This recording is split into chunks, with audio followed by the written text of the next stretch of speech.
चलो भाई ठीक है। तो हम लोगों ने लास्ट क्लास में जो सीखा था, वीडियो पूरी देखी थी वैसे अमजद? आधी देखी थी, तो बच्चे पूरी देख लेना ताकि तुम्हारे को समझ में आ जाए, ठीक है। जिसको नहीं समझ में आया वो पहले वाली वीडियो देख लेना ताकि आप लोगों को समझ में आ जाए, ठीक है। तो लास्ट क्लास में हम लोगों ने क्या चीज क्लियर करी थी? हाँ, लास्ट क्लास में हम लोगों ने एक चीज बहुत ही इंपॉर्टेंट क्लियर करी थी, और वो क्या थी? मैंने आपको बताया था मॉलिक्यूलर सिजर क्या होता है, ठीक है। मॉलिक्यूलर सिजर क्या है? रिस्ट्रिक्शन एंजाइम, ठीक है। रिस्ट्रिक्शन एंजाइम का मैंने आप लोगों को एक एग्जांपल दिया था, वो एग्जांपल क्या है?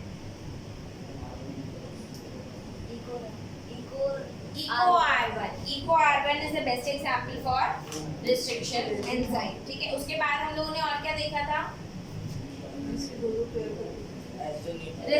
जो रिस्ट्रिक्शन एंजाइम्स आपके होते हैं, ठीक है, रिस्ट्रिक्शन एंजाइम्स जो हैं enzymes, they belong to larger category of enzymes, ठीक है। वो लार्जर कैटेगरी ऑफ एंजाइम्स को बिलोंग करता है, और उसे क्या बोलते हैं हम? न्यूक्लिएसेस, राइट। न्यूक्लिएस, जहां पे भी एज टर्म लग गया, जहां पर भी एज लग गया, इसका मतलब एक ही है कि वो एंजाइम है। देखा था हम लोगों ने डीएनए खाने वाला। अरे यार आप लोग पढ़ा तो है, डीएन फिर एज, डीएनए खाने वाला, मतलब जो डीएनए को च्यू कर जाता है, उसे खत्म कर जाता है ना भाई, ठीक है।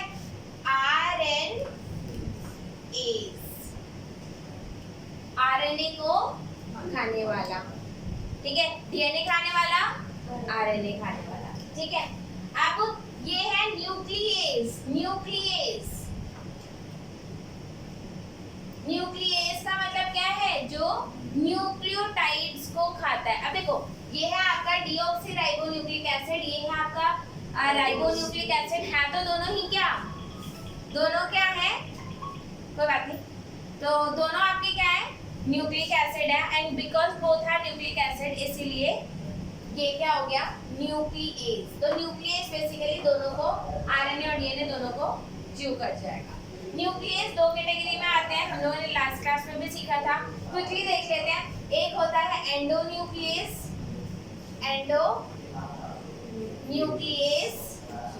और एक है एक्सोन्यूक्लियस। आई बात समझ में? एंडोन्यूक्लियस क्या करता है बच्चे? ये किसी पर्टिकुलर सीक्वेंस को रिकॉग्नाइज करता है और उसे काटता है। It will recognise only particular sequence, ठीक है। For example we have Eco R1, बच्चे E capital, C small, O small, capital R and 1, तो ये क्या है आपका? Eco R1। Eco R1 is a enzyme, restriction enzyme, ठीक है, दैट रिकॉग्नाइज सीक्वेंस। कौन सा सीक्वेंस रिकॉग्नाइज करता है? GAATTC। क्या है जी?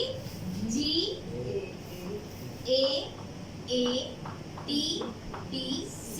उसको डीएनए में कहीं पे भी अगर ये सीक्वेंस दिख गया तो वो उसको कट कर देता है। बच्चे ये बात समझ में आ रही है? ठीक है, ओके। तो और हमें मालूम है ये सीक्वेंस जो है, ये कैसा सीक्वेंस है? पैलिंड्रोमिक। ये कैसा सीक्वेंस है? पैलिंड्रोमिक। और पैलिंड्रोमिक क्यों बोलते हैं बच्चे? क्योंकि ये भी क्या है? GAATTC।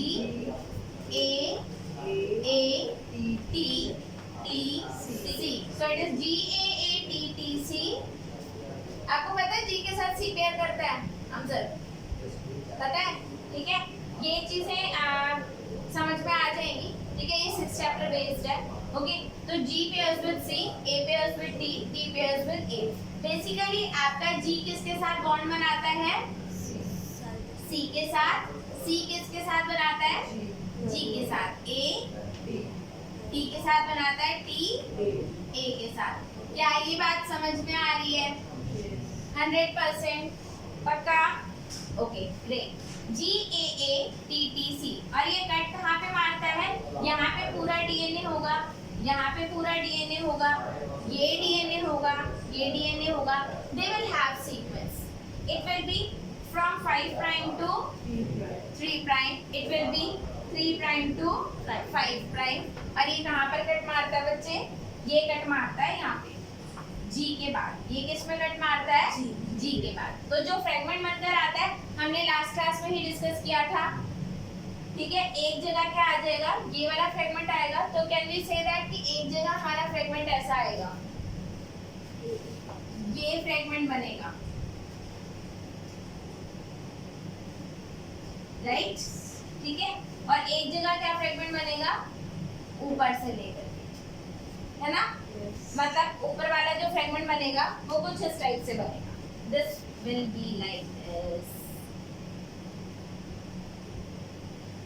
तो ये दो फ्रेगमेंट्स आपके बनकर आ जाएंगे. ये इस तरीके से डीएनए को तोड़ देगा. अब अगर मैं ई को R1 डालूं तो अगर उसने डीएनए को काटा तो मुझे पता है कि देखो जैसे ही उसने डीएनए को काटा तो मुझे ये बात तो समझ में आ गई कि उस सीक्वेंस में एक सीक्वेंस प्रेजेंट था. वो क्या था? GAATTC. समझ में आ गया? GAATTC है वो तभी काटेगा वरना नहीं काटेगा.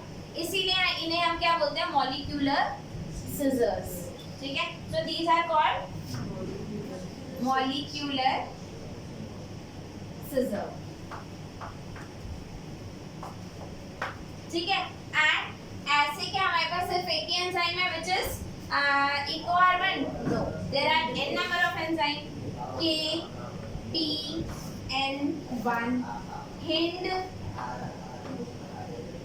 3. मेरा फेवरेट 3 है यार. कोई नहीं, 2 ले लो, खुश रहो. Hind 2 ले लो. Okay, there are n number of enzymes. बहुत नहीं बचे, Hind 3 तक होता है. ठीक है, EcoR1. एक और है मेरा फेवरेट, वो भी लिख दूं? हाँ, एक मेरा पर्सनल फेवरेट है ये वाला, BAM H1. BAM H1. आई बात समझ में? So we have KPN1, we have Hind 3, 2, whatever. मेरा फेवरेट 3 है. सबके पीछे नंबर उस सीक्वेंस में नंबर रखा जाता है जिस सीक्वेंस में निकाला. मान लो एक बैक्टीरिया है, जैसे EcoR1, इकोलाई की स्ट्रेन R, उससे जो पहला एंजाइम निकला वो EcoR1, जो दूसरा निकलेगा वो EcoR2, तीसरा निकला तो EcoR3. एक और एंजाइम है EcoR5. एक और एंजाइम कौन सा है? EcoR. हाँ, ये निकला उससे. अब देख लो, अब आपको यहाँ पे ये बात समझ में आ रही है कि ये वाला एंजाइम और ये वाला एंजाइम सेम स्ट्रेन से निकला है. ये दोनों एंजाइम कहाँ से निकले हैं? सेम स्ट्रेन से निकले हैं. और ये इको क्या बता रहा है बच्चे? इकोलाई. इकोलाई क्या है? Escherichia coli. एस्चेरिचिया कोलाई क्या है? बैक्टीरिया. हाँ, ये सारे मॉलिक्यूलर सिजर्स हैं. समझ में आया? और ये सारे क्या हैं? रिस्ट्रिक्शन एंजाइम्स हैं. उसके बाद अगर हम बात करेंगे, हम बात करते हैं यहाँ पर एक्सोन्यूक्लियस. तो एक्सोन्यूक्लियस हमें पता है वो क्या करता है? डीएनए को पूरा च्यू करके रख देता है, एक एक बेस पेयर को अलग करके रख देता है. तो are we interested in endonuclease और exonuclease? We are interested only in endonuclease बच्चे. Sometimes we are also interested in exonuclease. ठीक है, जहाँ पर हम एंडो में क्यों होते हैं हम इंटरेस्टेड? एंडो में हम इसलिए इंटरेस्टेड होते हैं बच्चे, अब जैसे कोई भी डीएनए, अब मेरे को मान लो उसे काटना है तो मैं उसमें सीक्वेंस डाल दूंगी, और अगर मैंने सीक्वेंस डाल दिया इसका मतलब क्या है कि वो तो कट जाएगा. तो मुझे पता है ना भाई. एक बात बताओ, आपको वो चीजें अच्छी लगती है जो प्रेडिक्टेबल हो, जिसको आप प्रेडिक्ट कर सकते हो, वो चीज आपको फिर भी अच्छी लगती है. जो जिस चीज को आप प्रेडिक्ट ना कर पाओ वो चीज कैसी लगती है? वो तो अच्छा नहीं लगता. अब मान लो अब यहाँ पर अब जैसे आप लोग, ये बहुत ही वर्स्ट एग्जांपल है बट ट्राई टू अंडरस्टैंड. मतलब ये मेरा पर्सनल फीलिंग है. ठीक है, अब जैसे मान लो यहाँ पर मैं रोड पर जा रही हूँ एंड देयर इज अ काऊ.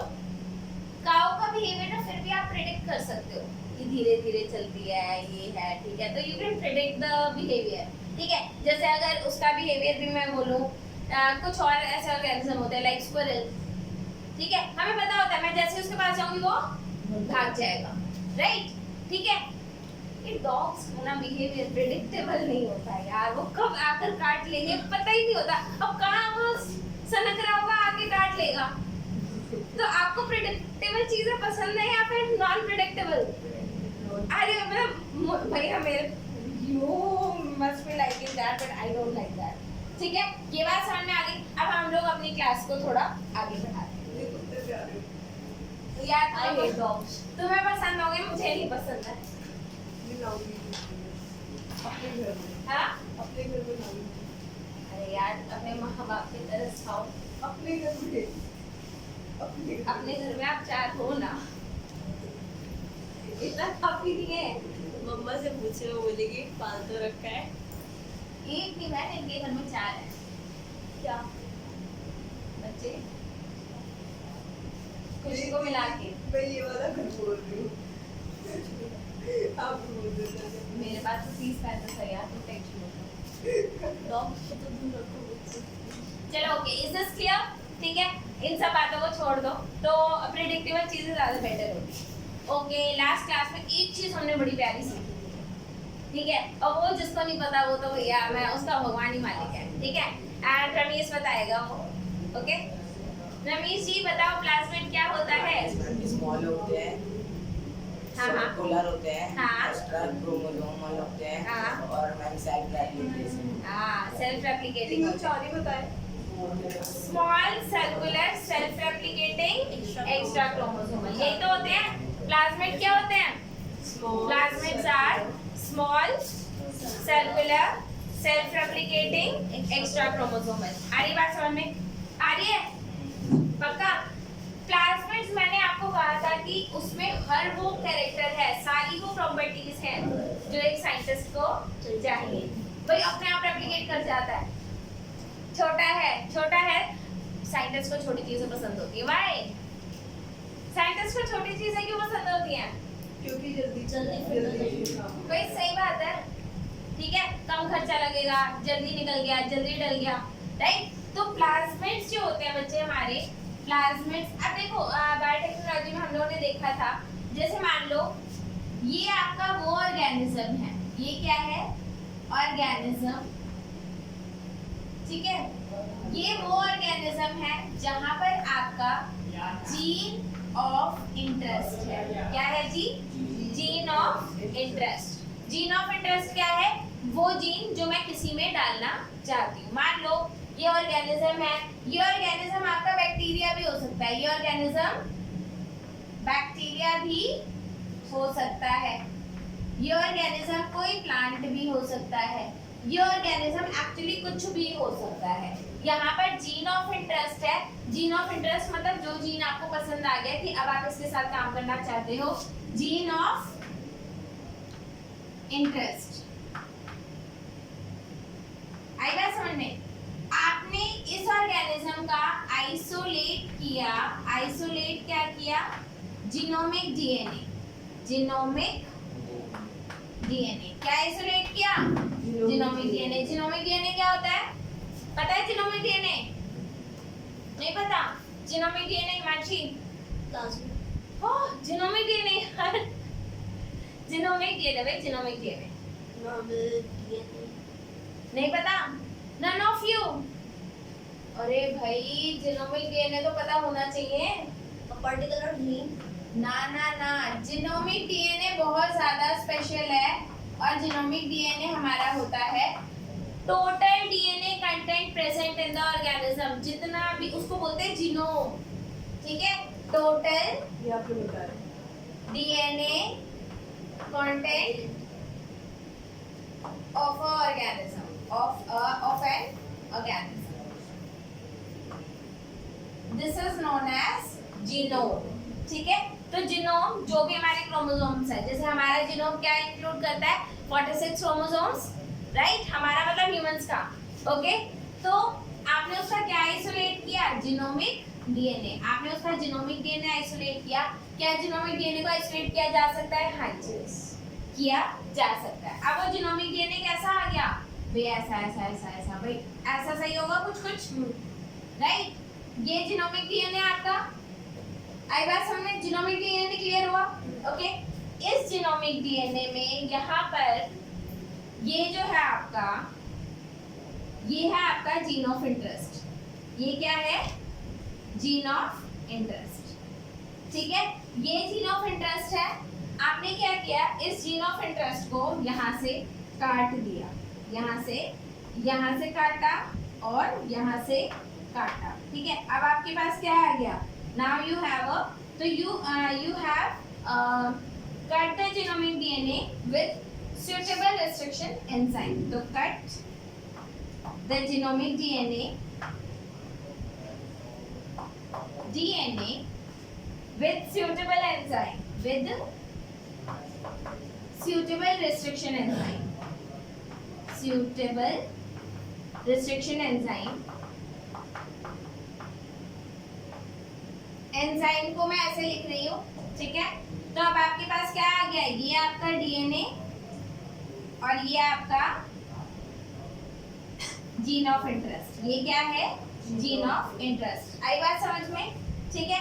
और यहाँ पर ये तो हुआ हमारा वो क्या बोलते हैं ऑर्गेनिज्म, जहाँ से आपने लिया। यहाँ पर है बच्चे मेरे पास प्लाज्मिड। यहाँ पर क्या है, प्लाज्मिड। प्लाज्मिड तो क्लियर है, प्लाज्मिड तो हमें मालूम है। आपने प्लाज्मिड को भी उसी जीनोमिक, उसी रिस्ट्रिक्शन से, इस रिस्ट्रिक्शन एंजाइम से काटा जिससे इसको काटा था।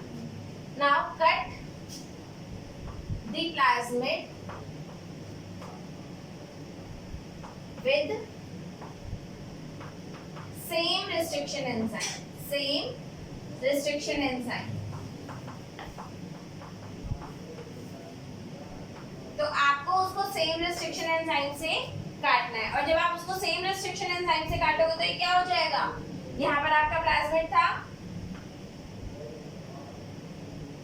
ठीक है। प्लाज्मिड को रेड कलर से नहीं बनाते हैं, प्लाज्मिड को बना देते हैं येलो कलर से। आपने इसको यूं काट दिया, कट गया आपका, ठीक है। उसके बाद आप क्या लेंगे, नाउ ये आपका क्या है, जीन ऑफ इंटरेस्ट। और हाँ, प्लाज्मिड को वेक्टर बोलते हैं, प्लाज्मिड को वेक्टर बोलते हैं। तो ये आपका वेक्टर प्लाज्मिड है, वेक्टर प्लाज्मिड, ठीक है। अब आप क्या करोगे, now you will take this gene of interest and you are going to ligate them. आप क्या करोगे, लाइगेट देम। अब ये कैसा, लाइगेशन के बाद क्या हो जाएगा, लाइगेट देम का मतलब क्या है, ज्वाइन कर देना। और कौन सा एंजाइम से होगा, लाइगेज। भाई यहाँ तक तो क्लियर है, ठीक है। ये किसकी हेल्प से होगा, लाइगेज की हेल्प से होगा। अब आपके पास रिजल्टिंग क्या आ गया, ये आपका वेक्टर था और यहाँ पर क्या आ गया, जीन ऑफ इंटरेस्ट। ये आ गया आपका जीन ऑफ इंटरेस्ट। तो this is your gene of interest. आगे बात समझ में? Yes, sir. अब क्योंकि इस डीएनए के अंदर, in this DNA there is a DNA of vector and DNA of bacteria. तो ये दो अलग डीएनए का कॉम्बिनेशन है, इसीलिए इसको हम क्या बोलते हैं, रिकॉम्बिनेंट डीएनए। Recombinant DNA. आई बात समझ में? So this is known as recombinant DNA. Genomic DNA तो क्लियर है? ओके, जीनोमिक डीएनए अब हमें क्लियर है। अब करना क्या है, इस प्लाज्मिड को सबसे पहले आप किस में डाल दोगे, बैक्टीरिया में। कौन से बैक्टीरिया में? आप डाल दोगे इसको एग्रो बैक्टीरियम। आप इसको किस में डाल दोगे, एग्रो बैक्टीरियम। और एग्रो बैक्टीरियम किस में डाल देगा, प्लांट में। और हमारा मिशन सक्सेसफुल। भाई हमारा मिशन सक्सेसफुल हो गया, ठीक है। हमने क्या किया, बैक्टीरिया का जीन लिया, हमने एक वेक्टर लिया, वेक्टर इधर से हमने अपना जीन ऑफ इंटरेस्ट आइसोलेट किया, इधर हमारा वेक्टर है। वेक्टर के बाद हमने इसको क्या करा, बैक्टीरिया के अंदर डाला। बच्चे बैक्टीरिया में डालने के प्रोसेस को हम बोलते हैं, इस प्रोसेस को क्या कहते हैं हम, ट्रांसफॉर्मेशन। ट्रांसफॉर्मेशन। तो व्हाट इज ट्रांसफॉर्मेशन? ट्रांसफॉर्मेशन क्या है, when bacteria takes up the DNA, ठीक है। तो when you are giving plasmid into, so you are basically transforming the plasmid into the bacteria and that is called transformation. आई बात समझ में, ठीक है। उसके बाद जैसे जैसे बैक्टीरिया डिवाइड होगा, प्लाज्मिड अपने आप मल्टीप्लाई करता जाएगा। क्यों? क्योंकि प्लाज्मिड तो सेल्फ रेप्लिकेटिंग यूनिट ऑलरेडी है। Plasmid is a self replicating unit. यहाँ तक बात समझ में आई या नहीं आई? आ गई। और हम कौन सा बैक्टीरिया यूज करते हैं बच्चे? हमारे पास दो बैक्टीरिया है, one is agrobacterium and other is E coli. E coli क्या है? Escherichia coli. लेकिन आप लोग एक बात याद रखना, एस्चेरिचिया कोलाई जो है, ठीक है, एस्चेरिचिया कोलाई जल्दी ग्रो हो जाता है, इसलिए हम मोस्टली काम उसमें करते हैं।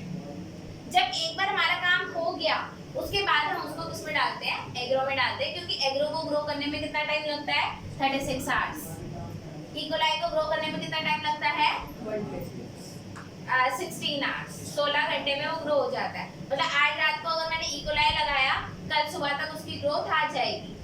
और अगर एग्रो के साथ करूंगी तो कल नहीं आएगी, परसों आएगी। तो कौन सा बेटर है, ई कोलाई या एग्रो? बच्चे एक्चुअली ये सारा काम वन गो में हो जाए जरूरी नहीं होता, इसलिए हम सारे काम किसमें करते हैं? पहले ई कोलाई में। Is this clear? आगे बात समझ में बच्चे? ये इकोराई प्लांट में भी डालने के काम होता है। EcoRI, plants EcoRI, Eco R1 restriction enzyme. तो बच्चे आप डीएनए को तोड़ोगे तो वैसे ही ना, रिकॉम्बिनेंट डीएनए बनाने में तो काम आएगा ही ना। रिकॉम्बिनेंट डीएनए क्या आप बिना रिस्ट्रिक्शन एंजाइम के बना लोगे? नहीं, ठीक है। और जरूरी है कि क्या इको R1 ही यूज होगा? इको R1 भी हो सकता है, it can be Eco R1, it can be मैंने जितने नाम बताए थे, BAM-H1, HIN3, KPN1, eco R5, PME1, PBQ2, BCL1, बहुत सारे एंजाइम्स हैं, ठीक है, बहुत सारे एंजाइम्स हैं। आगे बात समझ में, ठीक है। अब बात ये आती है कि ये जो डीएनए है, ये जो डीएनए है, इस डीएनए को टूटा या नहीं टूटा हमें कैसे पता चलेगा? मुझे कैसे पता चलेगा कि टूटा या नहीं टूटा? डीएनए को हमने रिस्ट्रिक्शन एंजाइम से काटा, वो टूटा या नहीं टूटा कैसे पता चलेगा? सोचो, can we see the DNA? No क्या हमें डीएनए दिखता है भाई? नो डीएनए, हाँ हाँ, क्या हमें पता तो है कि वो टूट जाएगा? उस एंजाइम क्या हमें पता है इतना काफी है? हाँ, क्या है हमें पता है इतना काफी है क्या? जी नहीं, इतना काफी नहीं है। तो अब हमारे को सीखना है separation and isolation of digested fragments. हम जब डीएनए को काट देते हैं तो हमें पता कैसे चलेगा? ठीक है, इसको हम बोलते हैं डेफिनेटली जेल इलेक्ट्रोफोरेसिस, ठीक है, gel agarose, agarose gel electrophoresis, electrophoresis.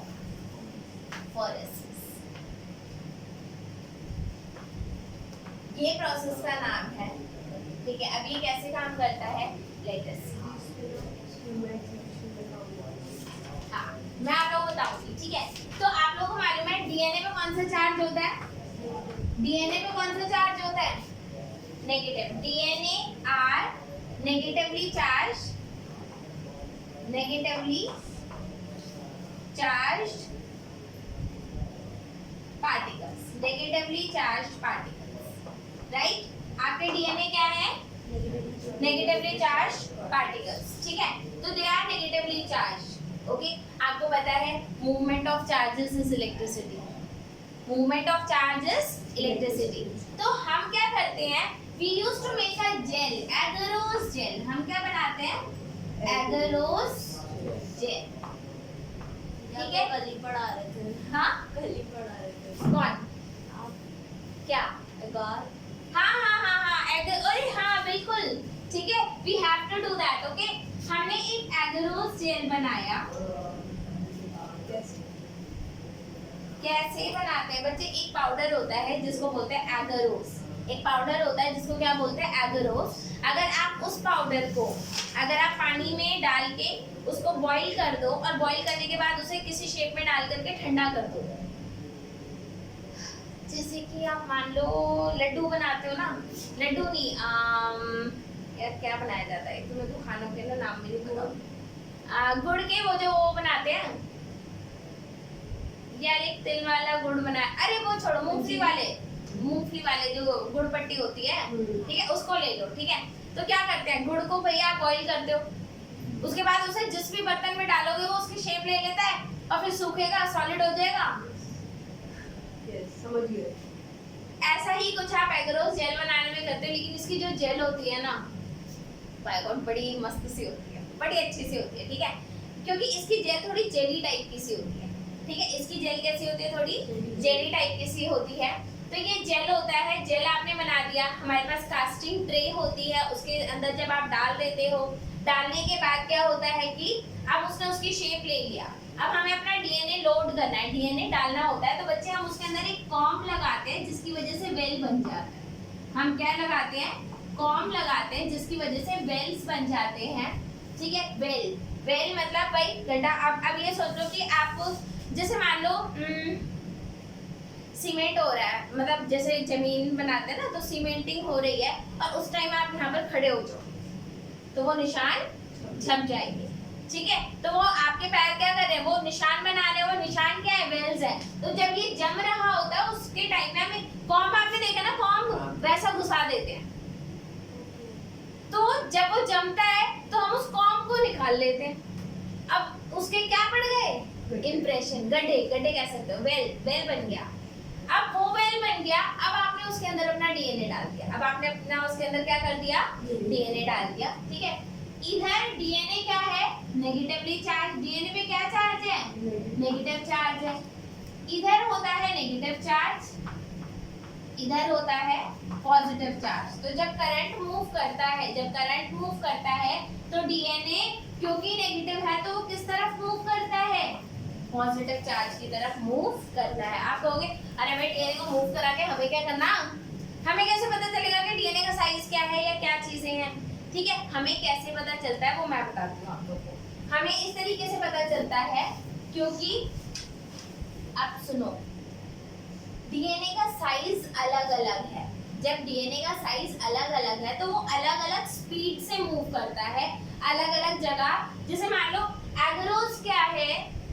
Agarose जो है बच्चे ये ना पोर्स बनाता है। ये क्या बनाता है? जेल के अंदर पोर्स बनाता है, ठीक है। तो अगर मान लो आपने एगरोस ज्यादा डाल दिया तो वो जेल थोड़ी हार्ड होगी और उसके पोर साइज छोटा होगा, पोर साइज छोटा होगा। आप ये समझ लो कि अब जैसे अगर यहाँ पर ये चीज है, अगर मैं यहाँ पे यूं लाइनें बनाऊं तो अभी इसका पोर साइज क्या है? बड़ा है, वही बड़ा है ना। और अगर मैं और लाइनें बना दूं तो पोर साइज छोटा हो गया। अगर मैं और बना दूं तो पोर साइज फर्दर रिड्यूस होता जाता है। तो आप जितना ज्यादा एगरोस डालते हो उतना ज्यादा पोर साइज छोटा होता रहता है। जब पोर साइज छोटा होता है तो बड़े फ्रेगमेंट्स इजीली मूव नहीं कर पाते।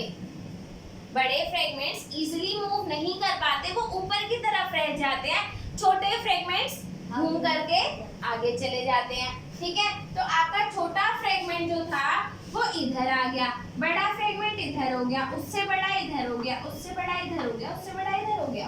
तो पहले आपने क्या किया था? सारा डीएनए इसमें डाला था, बाद में वो सारे अलग अलग हो गए। तो ये कैसा फ्रेगमेंट है? Smaller fragment, smaller fragment, right. और ये क्या है आपका? लार्जर फ्रेगमेंट, ठीक है। अब स्मॉलर फ्रेगमेंट नीचे क्यों गया बच्चे? क्योंकि पोर साइज अगर छोटा भी होगा तो छोटा पार्टिकल तो मूव कर जाएगा। मान लो भीड़ भी है, अब छोटे बच्चे बोलते बेटा पैरों के नीचे से निकल जाओ, बोलते हो ना, ठीक है, तो वो तो निकल जाएगा। लेकिन बड़ा इंसान, अब एक बात बताओ, अब एक छोटा सा पतला सा बच्चा है वो तो निकल जाएगा, लेकिन अगर मैं मोटा बंदा ले आऊं एक अच्छा खासा मोटा, तो क्या होगा? वो फंस जाएगा, ठीक है। तो हमारे बड़े पार्टिकल फंस जाते हैं, हमारा छोटा पार्टिकल सेपरेट हो जाता है। आप इनको जितना देर चलाओगे, वोल्टेज सेट करते हैं, कुछ टाइम के लिए रन करते हैं, जितना देर चलाओगे तो आपको दिख जाएगा, ठीक है। अब आप कहोगे क्या बात है, डीएनए दिखा रहे हो, wow, can we see the DNA? Can we see the DNA?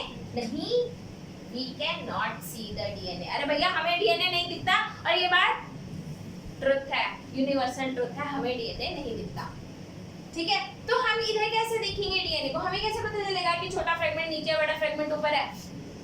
हमें ऐसे पता चलता है बच्चे, क्योंकि डीएनए में हम जब डालते हैं ETBR, क्या डालते हैं? ETBR, बच्चे ये हीरो है, ये कौन है? ये हीरो है। ETBR क्या है? Ethidium bromide. Ethidium bromide. जब आप इथिडियम ब्रोमाइड ऐड करते हो इसमें, ठीक है, तो क्या होता है? ये डीएनए को बाइंड कर जाता है। ये डीएनए को बाइंड कर जाता है। ETBR binds to DNA. ETBR binds to DNA. आई बात समझ में? ETBR डीएनए को बाइंड कर गया। अब जब इस जो डीएनए ETBR से बाउंड है, जब आप उसको यूवी लाइट में देखोगे, यूवी लाइट में अगर आप इसे देखोगे तो ये आपको कैसा दिखेगा? ऑरेंज कलर का दिखता है। ये कौन से कलर का दिखता है? ऑरेंज कलर का दिखता है। ऑरेंज कलर का आपको दिखेगा। तो व्हेन अब यहाँ पर एक बात ध्यान से सुनो। ETBR when binds to DNA, ठीक है, और जब उस पे यूवी लाइट डालते हो तो वो कौन से कलर का दिखता है? ऑरेंज कलर का दिखता है। ये बात समझ में आई? ठीक है। और जब हम इसको देखेंगे, can you give me your phone, unlock करके देना प्लीज, गूगल, ठीक है।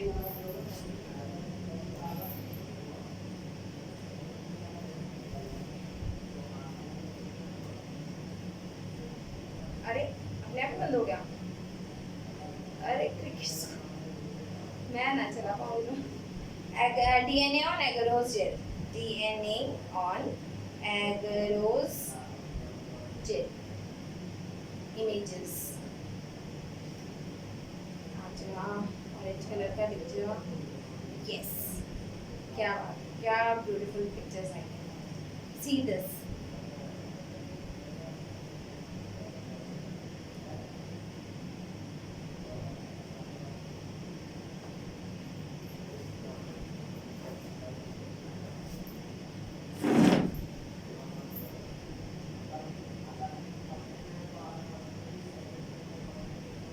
मैंने भूल कौन गया? हाँ, नहीं हो गया।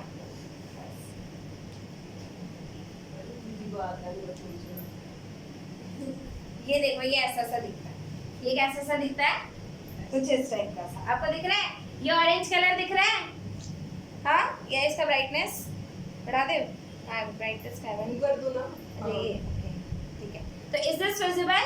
ऑरेंज कलर डीएनए, ठीक है। तो अगर मैं आपको बोलूं, जैसे अगर मैं आपको कहूं कि ये जो नीचे वाला फ्रेगमेंट है वो बड़ा होगा साइज में या ऊपर वाला फ्रेगमेंट? कौन सा फ्रेगमेंट बड़ा होगा? ऊपर वाला फ्रेगमेंट साइज में बड़ा होगा, और जो आपका नीचे वाला फ्रेगमेंट है वो छोटा होगा, और आपको डीएनए आपका इस कदर दिखता है। आई बात समझ में? ठीक है। यूवी लाइट के अंदर, यूवी लाइट कौन सी लाइट है? Ultraviolet rays. तो अल्ट्रावायलेट रेज के अंदर आपको आपका डीएनए इस तरीके का दिखेगा। समझ में आई बात? क्लियर है? 100%? ग्रेट। लेकिन यूवी लाइट के साथ डील करना है, तो यूवी लाइट के साथ कैसे डील करोगे बच्चे? यूवी लाइट के साथ डील करने के लिए हम लोग एक शील्ड पहनते हैं। हम लोग एक शील्ड पहनते हैं और ग्लव्स हाथों में डालते हैं, ताकि जब हम डीएनए को काट रहे हो या कुछ कर रहे हो या यूवी लाइट जब ऑन हो तो वो हमारे को हार्म ना करे। और सेकेंड थिंग, ये ETBR कार्सिनोजेनिक होता है, ये भी कैंसर कॉज करता है। It means whenever you are working in the lab you are completely, ऐसा है भैया कि यूवी लाइट में काम कर रहे हो, कैंसर कॉज करता है। ETBR के साथ काम कर रहे हो, कैंसर कॉज करता है। एक बारी मैं डीएनए काट रही थी, बताया था मैंने, मैं डीएनए काट रही थी, डीएनए मुझे काटना था, यूवी लाइट के अंदर मेरे को डीएनए काटना था, और I forgot to wear that shield. मैं वो शील्ड पहनना भूल गई कि शील्ड पहनना होता है। मैं डीएनए काट रही हूँ और सर आ गए, ओके, और वो देखकर एकदम शॉक्ड हो गए थे कि मैं क्या कर रही हूँ। वो कहते इतना छोटा डीएनए, मैंने कहा नहीं सर ये वाला डीएनए नहीं है, ऊपर वाला डीएनए, इसका साइज बड़ा है। फिर वो चले गए, ओके, और उन्होंने भी नहीं ध्यान दिया कि मैंने शील्ड नहीं पहनी हुई है और बिना शील्ड के मैं डीएनए काट रही हूँ। दीदी आपको कैसे पता चला कि छोटा डीएनए है इतना बड़ा डीएनए? साइज नीचे है तो, और हाँ हमारे को ये भी पता होता है कुछ डीएनए ऐसे होते हैं जिनका साइज हमें पता होता है, जिसे लेडर बोलते हैं। तो मुझे पता है कि इसका साइज 100 बेस पेयर है, इसका साइज 200 बेस पेयर है, इसका साइज 300 बेस पेयर है। जैसे मान लो अब मैं एक लेडर बनाऊं, यहाँ पे एक लेडर है, ये क्या है, लेडर है। मुझे पता है अब जैसे लेडर जो होती है उसका साइज होता है ये 100, ये 200, 300, 400, 500 थोड़ा चमकदार होता है। उसके बाद 600, 700, 800, 900, 1000 के बाद फिर 1500, फिर 2000, फिर 2500, फिर 3000, ऐसे बैंड्स है। साइज सच में यही होता है, आप लोग चेक कर लेना, एनईबी की लेडर आती है, ठीक है। तो ये क्या साइज है 100, ये क्या साइज है 200, ये क्या साइज है 300, ये क्या साइज है 400। तो अगर कोई अब जैसे इसका साइज अगर मुझे बताना हो तो मैं क्या बोलूंगी, अप्रोक्सीमेटली 200। इसका साइज बताना हो तो अप्रोक्सीमेटली 400, इसका साइज बताना हो तो 5, 6, 700 और 600 के बीच में बता सकते हैं साइज, बता सकते हैं ना, क्योंकि इसका साइज नोन है, इसका साइज नोन है, तो मैं इन सारे फ्रेगमेंट्स का साइज बता सकती हूँ। बच्चे एक बात याद रखना, मॉलिक्यूलर बायोलॉजी में आपको डीएनए दिखता नहीं है, लेकिन हमें सारे काम करने होते हैं, हमें सब कुछ बताना होता है कि कहाँ पर कौन सी चीज कैसे आ रही है, एंड इसे हम इनडायरेक्ट सोर्सेज से ही पता लगाते हैं, ठीक है। और डीएनए किसके साथ बाइंड करता है, ईटीबीआर के साथ। ईटीबीआर क्या है, इथिडियम ब्रोमाइड। इथिडियम ब्रोमाइड के साथ जब आप काम करते हो you have to be extra careful, क्यों, क्योंकि वो कार्सिनोजेनिक होता है। कार्सिनोजेनिक का मतलब क्या है कि इट कैन कॉज कैंसर, और जब भी आप लैब में काम करते हो तो you have to be extra careful. उसका पूरा कंपार्टमेंट अलग रखा जाता है जहाँ पर ईटीबीआर के साथ काम करना होता है, ठीक है। मींस आपको इन फ्यूचर में cancer, I wish,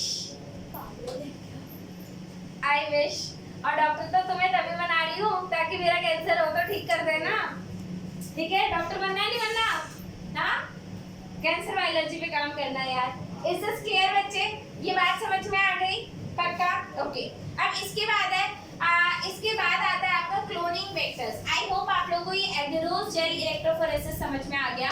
smaller fragment at the base, larger fragment at the top. और क्यों, क्योंकि बड़े वाले फंस के रह जाते हैं, छोटे वाले यूं निकल जाते हैं, ठीक है। और हमें ये भी मालूम है एगेरोस का जो परसेंटेज होता है वो डिसाइड करता है कि पोर साइज कितना होगा। एगेरोस ज्यादा, पोर साइज कम, इसका मतलब, और जितना कम पोर साइज मतलब बड़े फ्रेगमेंट्स उतना डिफिकल्टी से मूव करेंगे, ठीक है।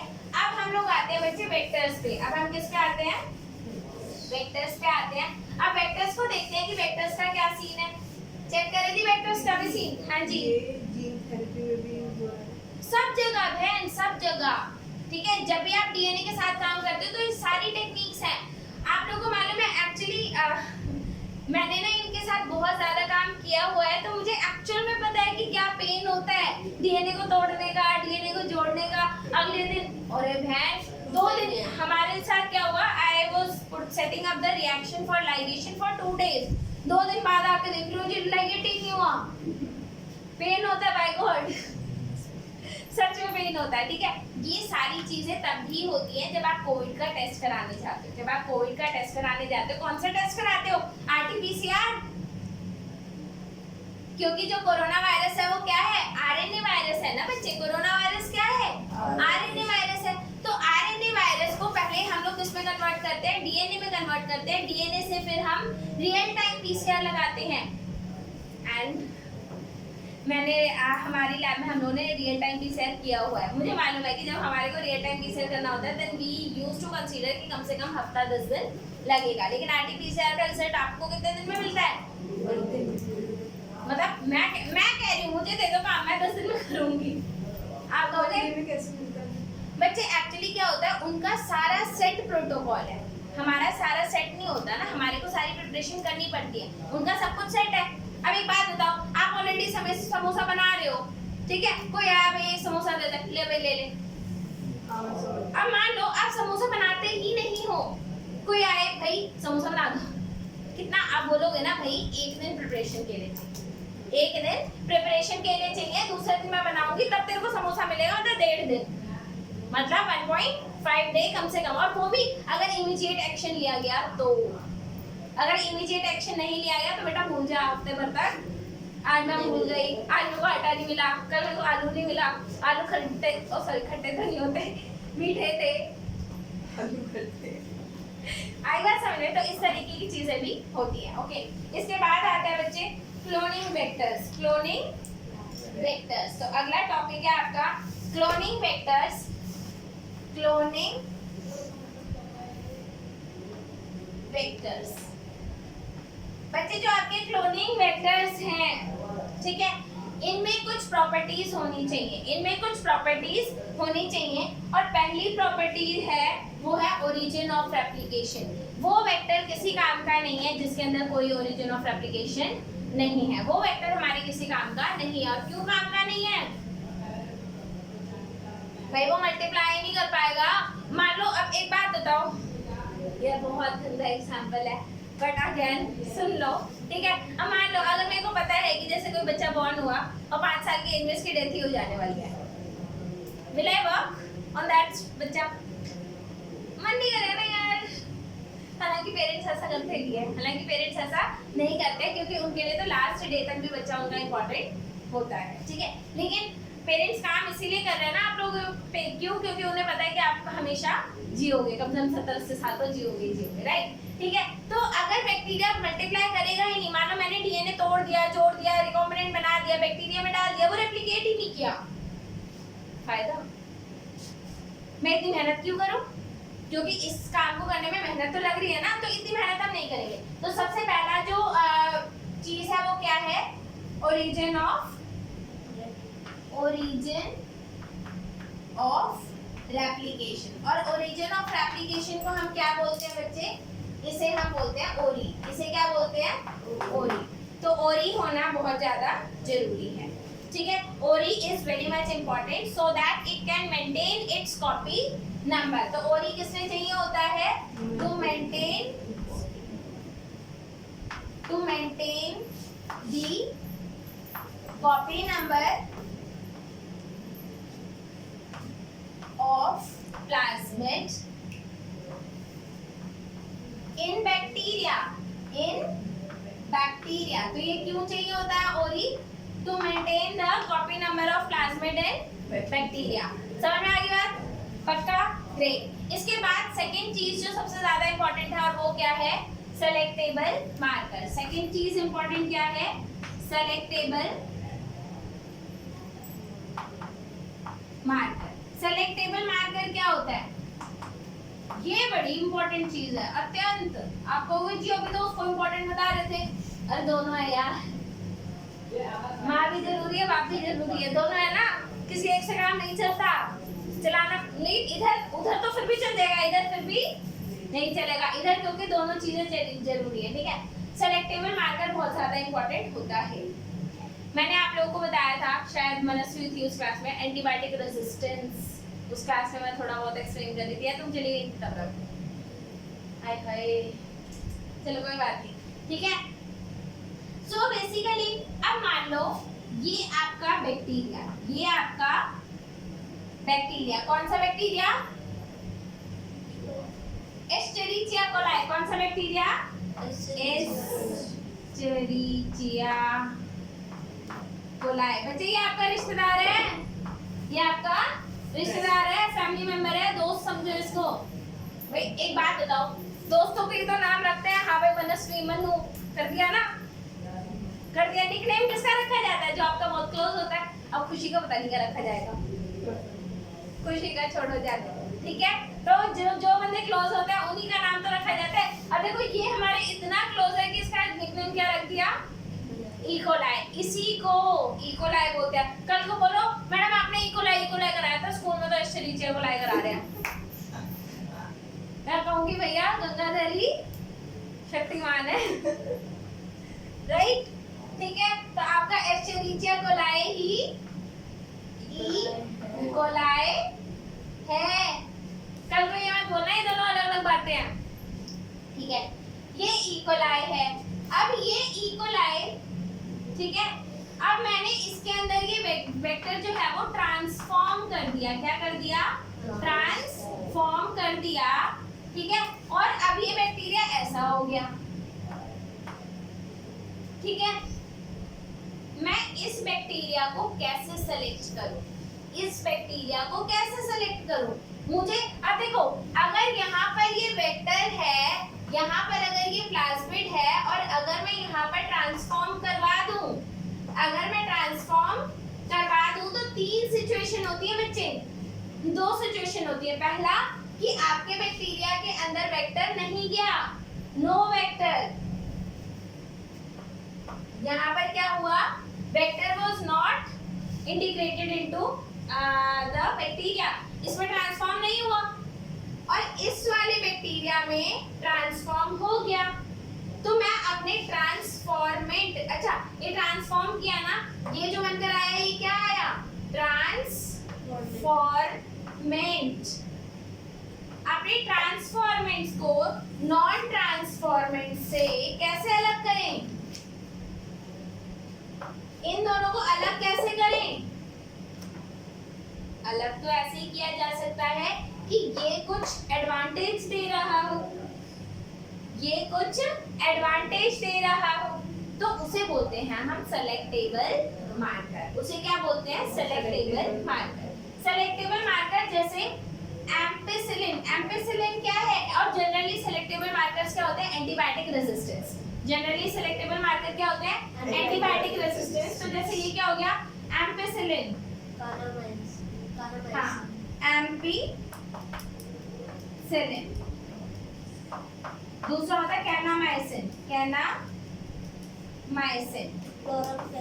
क्लोराम्फेनिकोल, ठीक है, क्लोराम्फेनिकोल हो गया, टेट्रासाइक्लिन हो गया, कैनामाइसिन हो गया, जेंटामाइसिन हो गया, अमोक्सिसिलिन हो गया।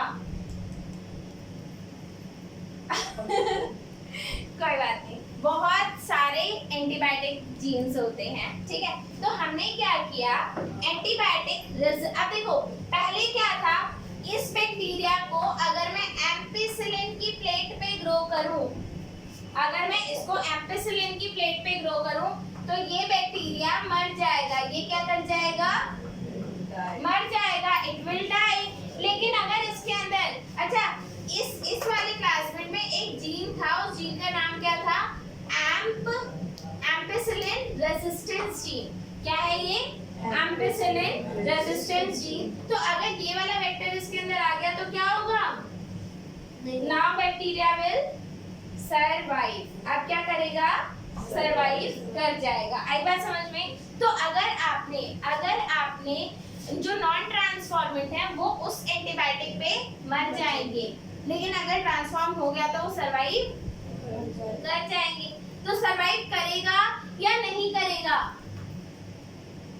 वो कैसे पता चलेगा कि उसमें प्लाज्मिड गया है या नहीं गया है। अगर प्लाज्मिड नहीं गया तो वो तो 100% मर गया, अगर प्लाज्मिड नहीं गया तो वो 100% मर गया, और अगर प्लाज्मिड गया है तो वो जी जाएगा।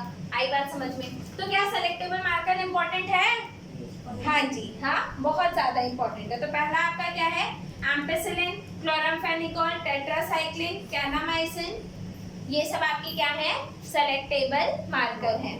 आपके ये जो ट्रांसफॉर्मेशन प्रोसीजर है, ठीक है, जिससे आप अपना डीएनए इंट्रोड्यूस करवाते हो टू द बैक्टीरिया, उसको सेलेक्ट करने में हेल्प करवाता है। Is this clear. तो आपके जो एंटीबायोटिक रेजिस्टेंस जीन होते हैं, एंटीबायोटिक रेजिस्टेंस जीन होते हैं, वो क्या हेल्प करते हैं, to separate your transformants from non transformants. Transformants को अलग कर देते हैं और नॉन ट्रांसफॉर्मेंट्स को अलग कर देते हैं। आई बात समझ में, आई नहीं आई, आ गई खुशी आ गई, क्या बात है, मुबारक हो। चलो इसे हटाए, थोड़ा खाली कर दे, बोर्ड बहुत भर गया है। लेटस 5-7 मिनट और, हाँ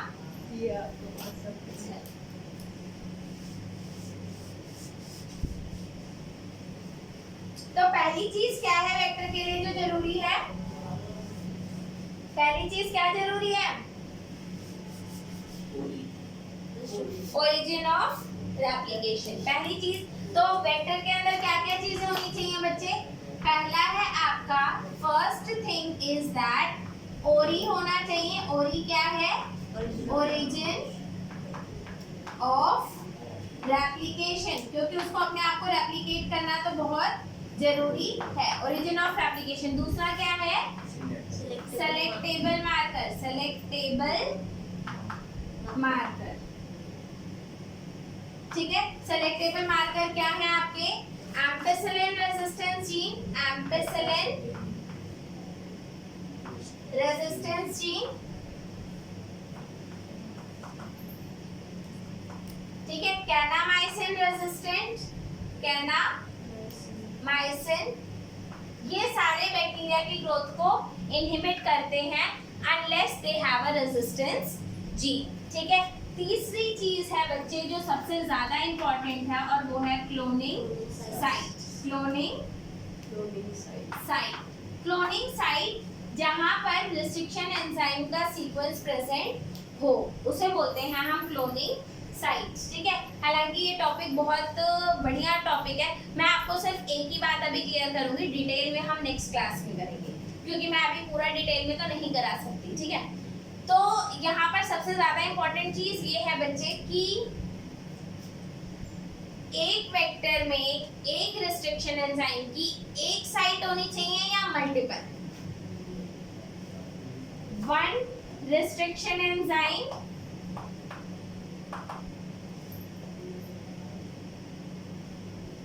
there should be one site और मल्टीपल। कितने साइट्स होनी चाहिए? मल्टीपल होनी चाहिए या वन साइट? अब मान लो ये एक वेक्टर है, इसमें इको R1 की एक साइट है। किसकी साइट है? इको R1 की एक साइट है। दूसरा आपका प्लाज्मिड है जिसमें इको R1 की 4 साइट है। Eco R1, Eco R1, Eco R1, Eco R1। अगर मैं इससे काटूंगी तो क्या होगा? एक फ्रेगमेंट आएगा। वन, अगर मैं इससे डाइजेस्ट करूंगी तो क्या होगा? वन लीनियर फ्रेगमेंट, वन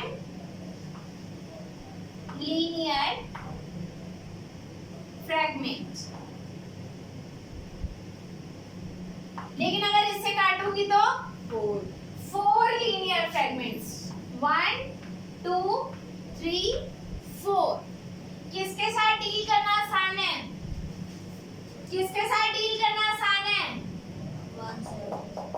भाई एक बात याद रखो, टुकड़े ही जोड़ते रह जाओगे क्या? इसको भी जोड़ रहे हैं, उसको भी जोड़ रहे हैं, उसको भी जोड़ रहे हैं, नहीं कर सकते ना।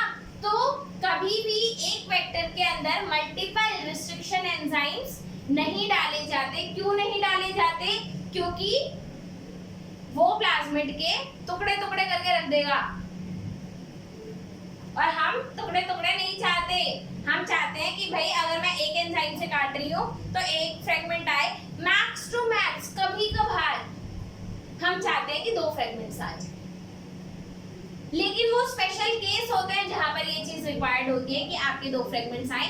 वो अब देखो अगली क्लास में हमें डिस्कस क्या करना है। पहला ये क्लोनिंग साइट, और ये जो अभी हम लोगों ने थोड़ा सा स्टार्ट किया इधर, मैंने आपको सिर्फ एक ही बात बताई और वो क्या बताई कि एक प्लाज्मिड में एक रिस्ट्रिक्शन एंजाइम की एक साइट होनी चाहिए और मैक्स टू मैक्स 2, उससे ज्यादा रिस्ट्रिक्शन साइट्स नहीं होनी चाहिए, ठीक है।